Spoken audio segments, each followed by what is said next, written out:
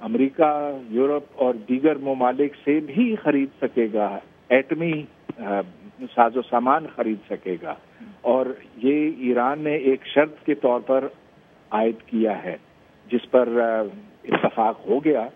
اور اس کا مطلب یہ کہ نہ صرف یہ کہ دوسری پابندیاں ختم ہوں گی، لیکن یہ پابندی بھی ختم ہو جائے گی کہ ایران نیوکلیئر ساز و سامان بین الاقوامی منڈی سے نہیں خرید سکتا. اچھا، جو یہ بات کی جا رہی ہے کہ ویریفیکیشن سے مشروط ہوگا، تصدیق کے نظام سے مشروط ہوگا، یہ کس قسم کا نظام؟ اتنی جو انہوں نے بات کی کہ اتنا کڑا نظام کبھی کسی ملک کے اوپر نگرانی کا لاگو نہیں کیا گیا، اس کا کیا مطلب ہے؟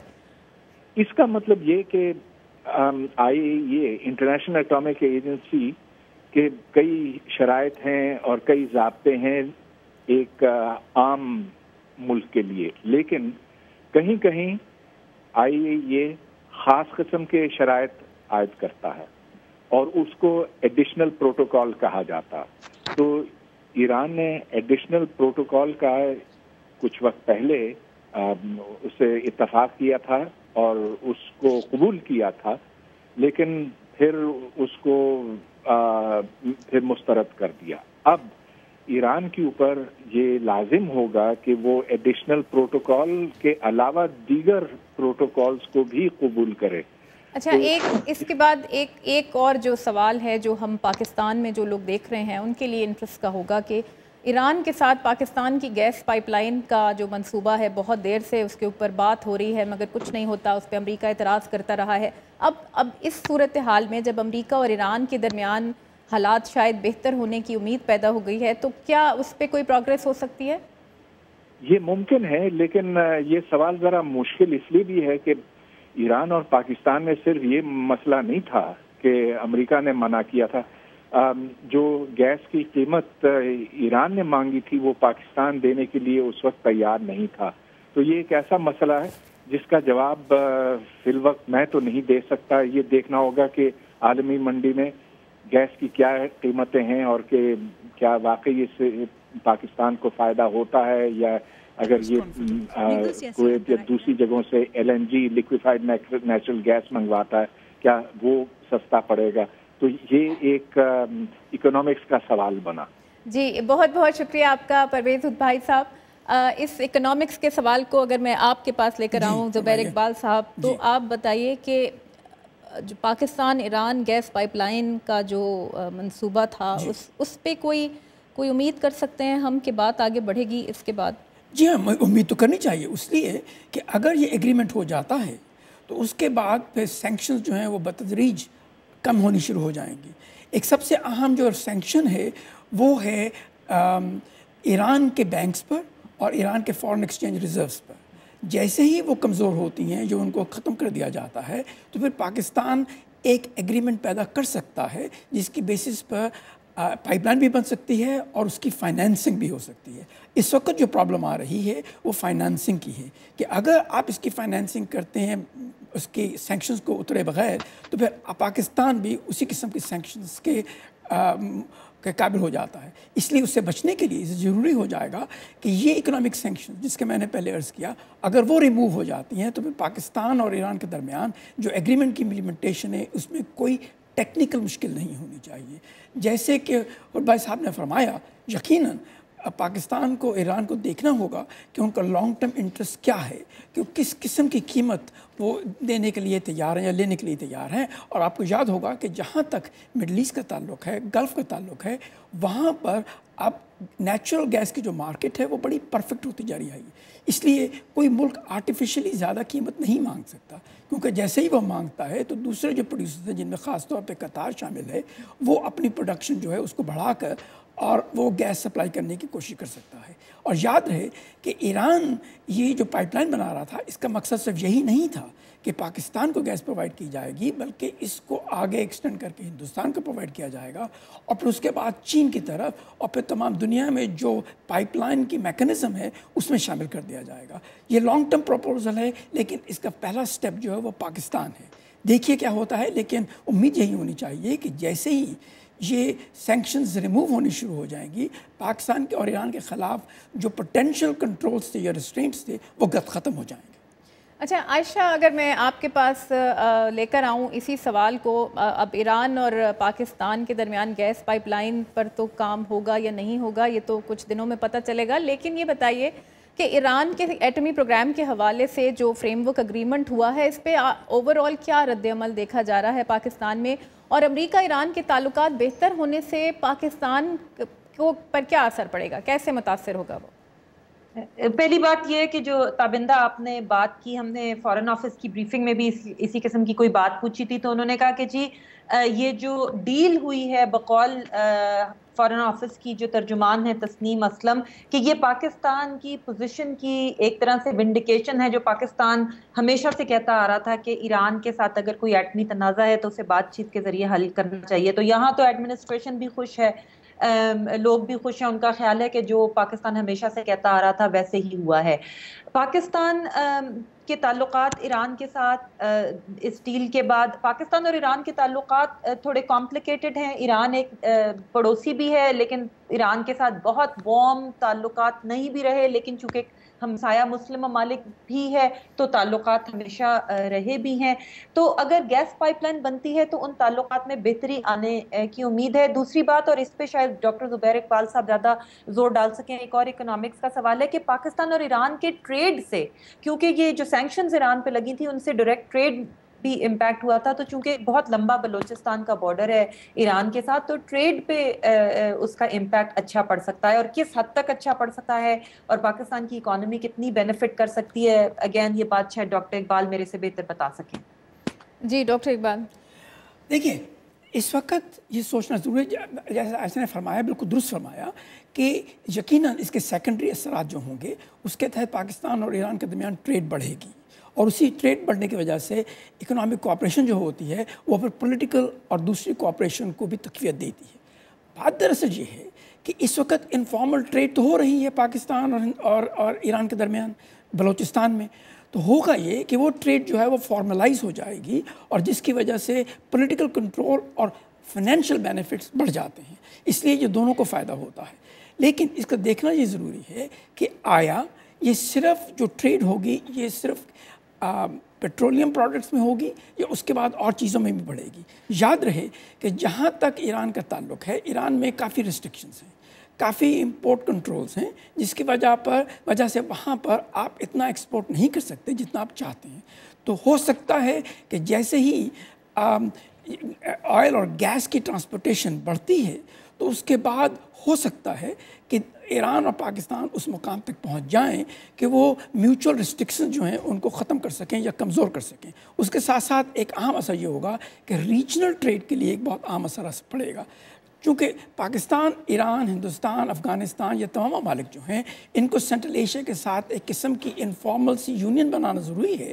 تو اگر یہ ٹریڈ بڑھتی ہے اور اس قسم کی ریسٹرکشنز ختم ہو جاتی ہیں تو پھر اس کا سیکنڈری اثر یہ ہوگا کہ لانگ ٹرم میں آپ ریجنل ٹریڈ کو بڑھا سکتے ہیں، جس کا ہر ایک ملک کو فائدہ ہوگا. اچھا فاروق حسنات صاحب، میں اب آپ کو اس گفتگو میں شامل کرنا چاہوں گی. یہ بات ہم جو کر رہے ہیں یہ اس صورت میں ہے اگر معاہدہ ہو جاتا ہے.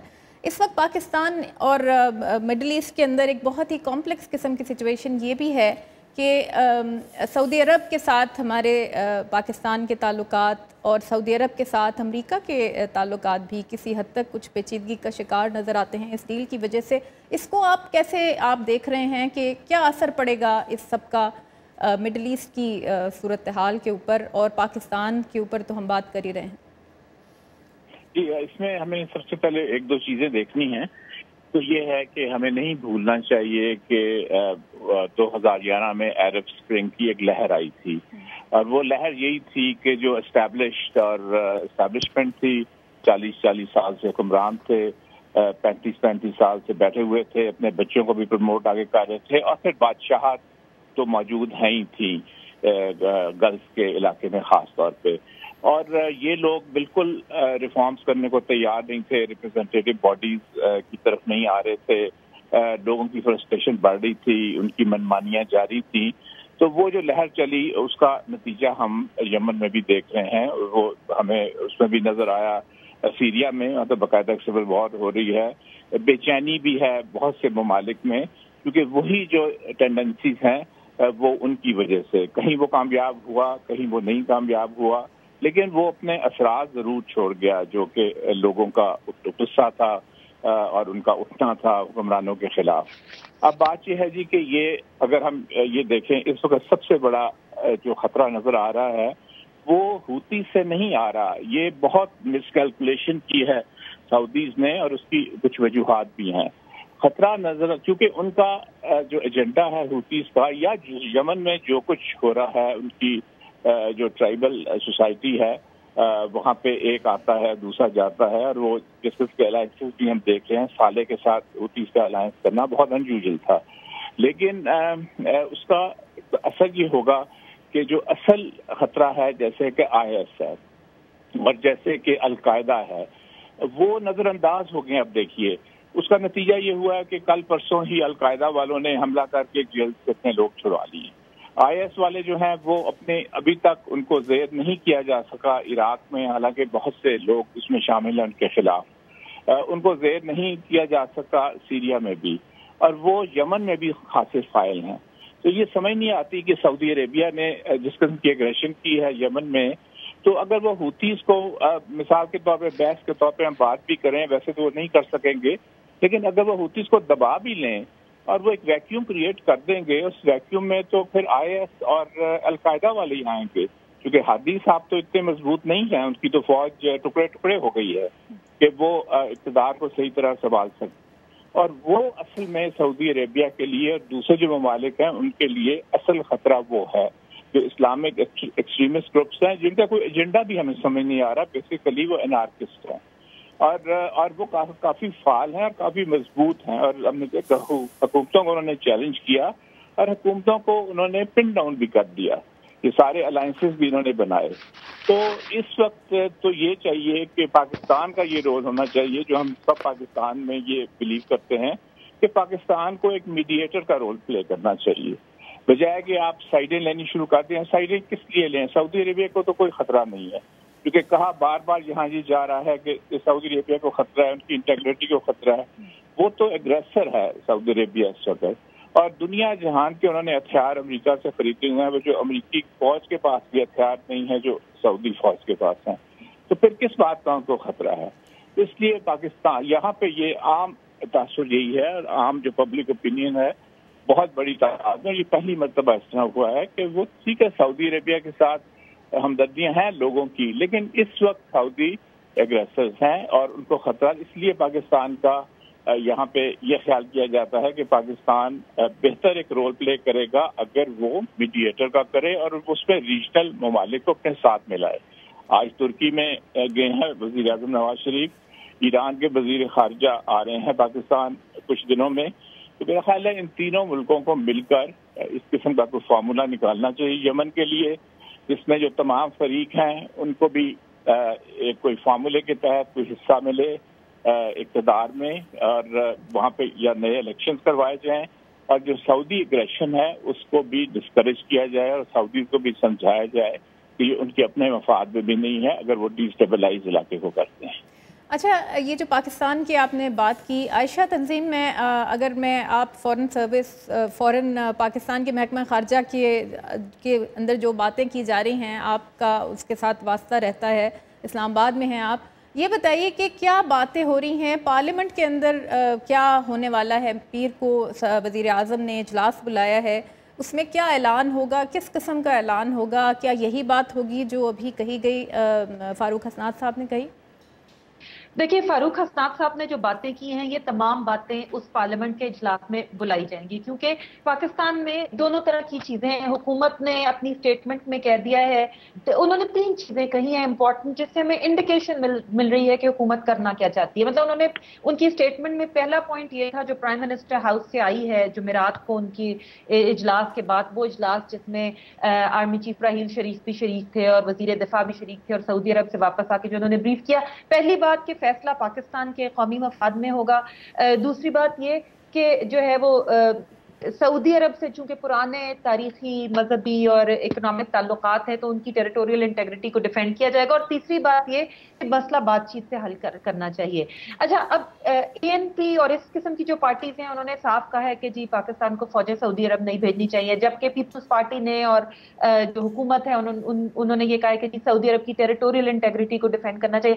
میرے خیال میں پروفیسر حسنات صاحب بالکل صحیح کہہ رہے ہیں, سعودی عرب کو اس وقت کوئی خطرہ نہیں ہے. میرے خیال میں یہ بات پاکستان کو بھی پتا ہے اور شاید سعودی عرب کو بھی پتا ہے کہ یہ پولیٹیکل پوسچرنگ ہے, یہ الفاظ استعمال کیے جا رہے ہیں. انڈیکیشن یہ ہے, یہاں پہ جتنے اینالسٹ سے ہم نے بات کیا ان کا یہ خیال ہے کہ پاکستان کرے گا یہ کہ چند مطلب کچھ فوجی بھیجے گا, چند ہزار, شاید 2-3 ہزار. پاکستان کے 1000 فوجی پہلے ہی سعودی عرب میں ہیں, ان میں سے 300 ایک ملٹری ایکسرسائز میں طائف میں بزی ہیں جو کہ وہ ہر سال کرتے ہیں. کوئی 600 کے قریب ایڈوائزری رول میں وہاں ہیں, تو 1000 فوجی وہاں ہیں, 2-3 ہزار اور بھیج دیں گے جو کہ سارے کے سارے سعودی عرب کی سرزمین پر رہیں گے. اور اس طرح سے چونکہ سعودی عرب آپ کو پتا ہے کہ پاکستان کا ایک معاشی بینیفیکٹر بھی رہا ہے, پاکستان کی current administration prime minister Nawaz Sharif کی ایک طرح سے اس نے جان بھی بچائی سعودی رائل فیملی نے, تو پاکستان کے لیے, اور پچھلے سال $1.5 بلین دیے پاکستان کے فورن ایکسچینج کے ریزروز کو شور اپ کرنے کے لیے. اس سے پہلے بھی فری آئل دیتا رہا ہے جنرل پرویز مشرف کے دور میں. تو پاکستان کے لیے سعودی عرب کو فوراً سے نہ کرنا آسان نہیں ہوگا. تو یہ ایک شاید طریقہ نکالا جا رہا ہے کہ پاکستان فوجیں بھیجے گا, یمن نہیں بھیجے گا, سعودی عرب بھیجے گا, ایران کو بھی یہ کہہ دے گا کہ ہم یمن میں کسی اوفینسو ایکٹیویٹی میں حصہ نہیں لیں گے. انڈیکیشنز یہ آ رہی ہیں. لیکن منڈے کو پارلیمنٹ کا اجلاس ہے, وزیر اعظم نے اعلان یہ کیا ہے کہ فیصلہ اجلاس کے بعد ہوگا اور اجلاس پارلیمنٹ کرے گی. تو یہ ساری باتیں اور وہ تمام کنسرنز جو ڈاکٹر حسنات نے ریز کیے ہیں وہ سب منڈے کو پارلیمنٹ کے اجلاس میں ہمیں سننے کو ملیں گے. اچھا, ایران اور کے ساتھ کہ ایٹمی پروگرام کے حوالے سے جو معاہدے کا اعلان ہوا وہ صرف فریم ورک کا اعلان ہے. امریکہ کے اندر صدر اوباما کی حکومت کو بہت زبردست مزاحمت کا سامنا ہے حزب اختلاف کی طرف سے, اور کانگریس کے اندر یہ مطالبہ کیا گیا کہ اس کا ٹیکس دکھایا جائے اس پر سائن ہونے سے پہلے کانگریس کی منظوری کے لیے. تو اس کی کتنی ضرورت ہوگی صدر اوباما کو اگر they want to go head with that programme? دیکھیے, یہ جو ایگریمنٹ ہوگا اس کو کانگریس کی ریٹیفیکیشن کی ضرورت نہیں ہوگی. اس لیے جو موڈس اپرانڈائی بنے گا وہ یہی ہوگا کہ گورنمنٹ جو ہے وہ ڈیفینیٹلی کانگریس اور خاص طور پہ سینٹ کو اسے کہتے ہیں کہ سمجھائے گی, اپنی پورا کا پورا ایویڈنس دے گی اور بڑی ڈیٹیل میں اس کی ڈسکشن ہوگی. اس کے بعد امید یہی کرنی چاہیے کہ سینٹ جو ہے اپنی انڈرسٹینڈنگ جو ہے کوآپریشن اور سپورٹ دے دے گی. جہاں تک تعلق ہے کہ اس کی پولیٹیکل پریشرز کیا ہوتے ہیں, یقیناً وہ تو ہیں, سب کے سامنے ہیں. یہ تو ایک نارمل سا پروسیجر اور پریکٹس ہے, اس میں کوئی پرابلم نہیں ہے. اصل پرابلم یہ آ جاتی ہے کہ آج سے 3 مہینے کے بعد کس قسم کا فریم ورک ایگریمنٹ سامنے آئے گا. اگر وہ فریم ورک ایگریمنٹ ایسا ہی ہوتا ہے جیسا کہ اس وقت ہمارے سامنے ہے تو امید یہی رکھنی چاہیے کہ اس کو پولیٹیکل سپورٹ مل جائے گی اور یہ ایک ایگریمنٹ ہو جائے گا. مشکل جو آئے گی وہ صرف یہی ہوگی کہ کس حد تک امریکہ اور اس کے سپورٹرز اور الائز جو ہیں وہ امپلیمنٹیشن اور سرویلنس کے لیے کام کرنے کے قابل ہوں گے.